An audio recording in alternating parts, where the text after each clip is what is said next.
Assalamualaikum warahmatullahi wabarakatuh. Laporan tentang tewasnya keponakan Perdana Menteri Israel Benyamin Netanyahu saat ini beredar di berbagai outlet berita dan platform media sosial.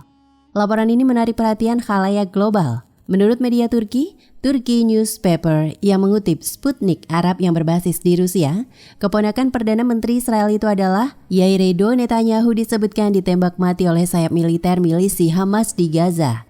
Outlet media tersebut lebih lanjut mengklaim kalau Yair Netanyahu yang bertugas di Angkatan Darat Israel dengan pangkat kapten dilaporkan telah dibunuh oleh Brigade Al-Qassam. Kematian keponakan Perdana Menteri Israel itu dilaporkan terjadi di tengah meningkatnya serangan darat Israel ke Gaza sebagai respons atas serangan Hamas bertajuk Operasi Banjir Al-Aqsa yang dilakukan oleh kelompok perlawanan Palestina.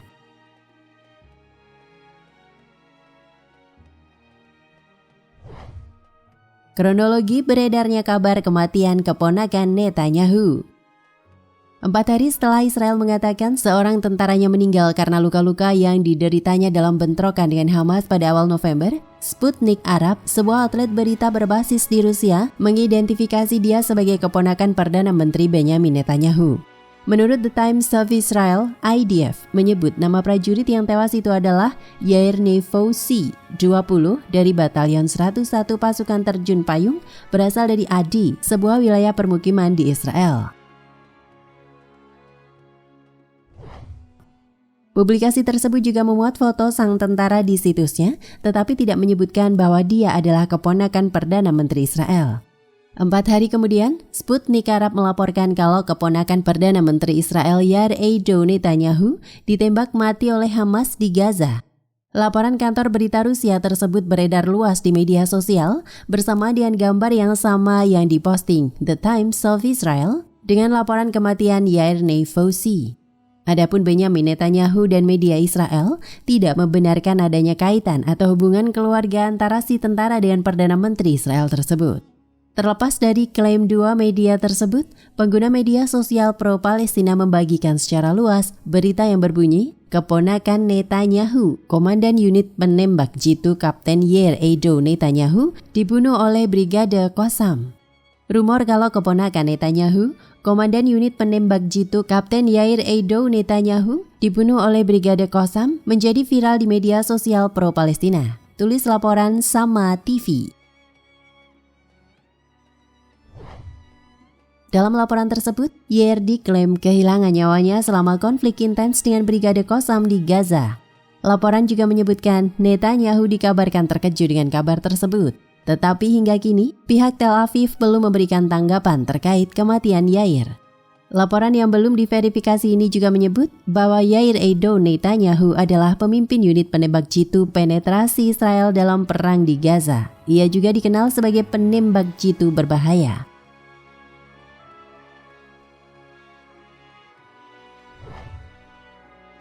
Kematian Barkitzi Matania Artzi. Laporan tentang tewasnya keponakan Perdana Menteri Israel Benyamin Netanyahu dan sang istri saat ini beredar di berbagai outlet berita dan platform media sosial. Bila sebelumnya, keponakan Perdana Menteri Israel Yair Netanyahu dinyatakan tewas setelah ditembak mati oleh sayap militer milisi Hamas di Gaza. Adapun yang terbaru, Barkitzi Matania Artzi, keponakan dari istri Perdana Menteri Israel Benyamin Netanyahu, dikabarkan tewas dalam pertempuran di Gaza. Adanya kabar Barkitzi Matania Artzi tewas menjadi kematian kedua di keluarga dekat Netanyahu setelah sebelumnya keponakan laki-lakinya juga tewas di tangan Hamas.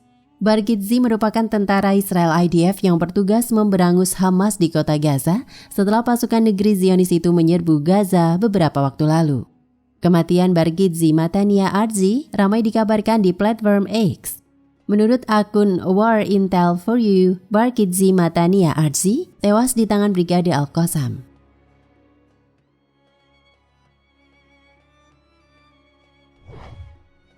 Kematian anak tiri Netanyahu. Kabar yang mengguncang Tel Aviv dan membuat Netanyahu menangis beberapa jam lalu, pembunuhan Jenderal Rebel Doron Neuberger, putra istri Netanyahu Sarah, dari suami pertamanya, Doron Neuberger. Jenderal Rebel Doron Neuberger adalah komandan brigade ke-109 yang bertanggung jawab atas operasi peperangan kota dan kematiannya merupakan kerugian besar bagi tentara Zionis.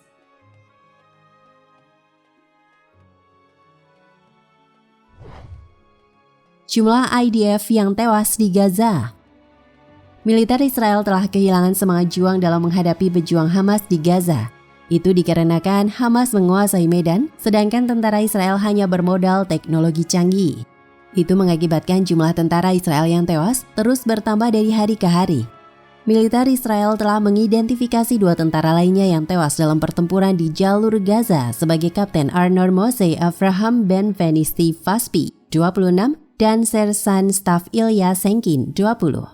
Menurut militer Israel, 5 tentara lainnya terluka parah dalam pertempuran tersebut. Setidaknya 338 tentara Israel kini telah tewas sejak operasi darat dimulai di Gaza. Sementara itu, kemarahan rakyat Israel terhadap kebijakan invasi darat ke Gaza terus memuncak. Para penulis Israel mengungkapkan ketidakpuasan dan kemarahan mereka terhadap pemerintahan Benyamin Netanyahu setelah meningkatnya jumlah perwira dan tentara yang tewas dalam pertempuran melawan perlawanan Palestina di jalur Gaza. Aktivis yang memproklamirkan dirinya sendiri Dan Adin berkata di X, selama 43 hari sejak dimulainya perang, harga darah yang sangat mahal telah meningkat dan tidak seorang pun, tetapi sama sekali tidak ada seorang pun yang bertanya-tanya apa tujuan politiknya. Siapa yang akan memerintah Gaza? Netanyahu dan pemerintahannya yang membawa bencana hanya memberitahu kita siapa yang tidak. Tidak ada yang bertanya siapa yang mungkin pergi akan setuju.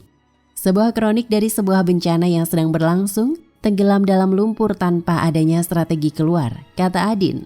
Dia memperingatkan bahwa perang Israel di jalur Gaza akan berakhir dengan bencana tenggelam dalam lumpur tanpa strategi keluar. Adapun penulis lainnya, Tamar Meital menulis, berapa hari dan minggu kita bisa menanggung hilangnya nyawa demi tujuan yang tampaknya tidak dapat dicapai, yaitu penghapusan gerakan Hamas. Sementara itu, penulis Soren Simon mengaitkan peningkatan jumlah kematian di kalangan tentara dengan pendekatan dan kinerja Perdana Menteri Benyamin Netanyahu dengan mengatakan apa yang diinginkan Netanyahu adalah tetap berada di posisi yang sama agar tetap menjadi yang utama, menteri. Dia takut kehilangan kunci pemerintahan. Tentara Israel kemarin merilis nama 3 tentara lainnya yang tewas dalam pertempuran di jalur Gaza Utara sejak Sabtu malam. Sehingga jumlah total tentara dan perwira yang tewas sejak 7 Oktober menjadi 380 orang. Sementara berdasarkan laporan The New Arab, di Yerusalem ada ratusan orang berkumpul di luar kediaman Benyamin Netanyahu dengan seruan yang lebih eksplisit agar Netanyahu mundur dari jabatan Perdana Menteri Israel. Sambil mengibarkan bendera Israel berwarna biru dan putih dan meneriakan penjarakan Netanyahu sekarang. Protes tersebut bertepatan dengan jajak pendapat yang menunjukkan lebih dari 3/4 warga Israel percaya Netanyahu harus mengundurkan diri. Aksi unjuk rasa itu juga menunjukkan meningkatnya kemarahan publik Israel terhadap para pemimpin politik dan keamanan mereka.